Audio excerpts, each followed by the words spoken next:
Good morning, everyone. I'm actually sitting down here by the lake. Normally I like to sit out on the dock, but there's 5 people fishing, and 3 of them are fishing from the dock and 2 of them are fishing from kayaks out there. So I just thought I'd sit here on the sand for a little bit, just listening to the waves. It's actually the wake from boaters that go by, but just listening to the little swells lap up onto the shore, onto the sand, brings such a sense of well-being and peace, and just makes me think about the faithfulness of God, continuity of His Word to remain right and good, and set the established order for things in this world, and how good creation is, how wonderful it is. This weekend has been quite intense.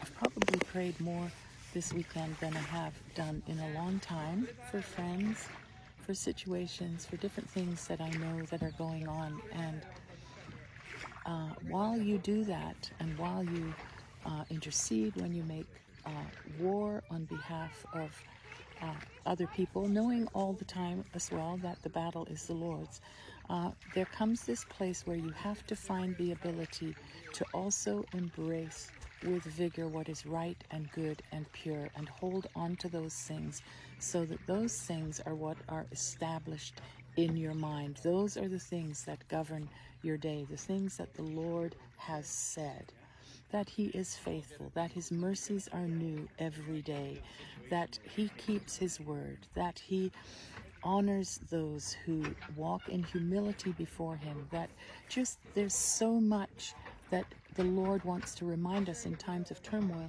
There's so much that is right and good.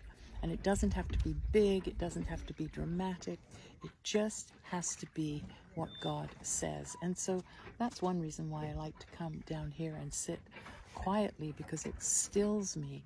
It stills my mind, it stills my heart, it stills my emotions, and it's almost like a few moments of reset. Every one of us, every last one of us needs moments of reset and reminding of whose we are, who we serve, who we walk with, or who walks with us. And that there are so many things that we get riled up about that actually, in the grand scheme of things, mean very little. What matters is that Jesus is exalted. What matters is that His name is higher than every other name, that His ways are beyond our ways and beyond even our understanding, and that our life here, instead of being always so sure we are right, our life here is part of a journey of getting to know Him better and allowing Him to get to know us in ways and places that we've maybe never let Him in before. And so some of the turmoil that goes on in the world serves that purpose. It brings us to a place where we're sitting before the Lord and saying, Lord, my hands are empty. I don't know how to pray about this. I don't know what to do about it, but I do know that I can come to you because you are faithful, that you hear my voice when I cry out to you, and that, Father, you love us. And so I would just like to remind each one of you today that no matter what place you find yourself in, whether it's in a place of being under attack, or you're in a place of sensing the security of the Lord right now and feeling established and in His peace and in His goodness, no matter where you are, know that He has determined that whatever you do, whatever you say, comes from a place of rest. And so give yourself those chances, to reset. Give yourself a chance to remove yourself from the mayhem and the craziness of what can be going on in particular in the prophetic world, and the craziness that goes on in our worlds, and sit quietly and allow the things of the kingdom of God to saturate you, to nurture you, and to put you in a right place of shalom before God and for yourself, so that He is glorified in everything that you say and do. When we fail to do that, we speak out of fear.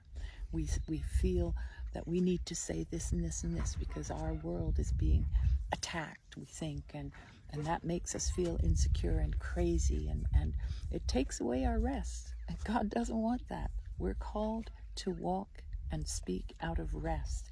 Even our fighting is out of rest. I mean, it says that the battle is His. And yes, we must line ourselves up and align ourselves with Him and with His purposes.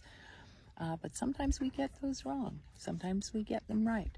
And so it's important to come back to that place, sit quietly with Him, honor Him, and give Him glory. Give Him that place again as King of Kings and Lord of Lords in your life, and let Him rule in His kingdom within you. And don't forget, His kingdom is righteousness, peace, and joy in the Spirit of God. God bless you.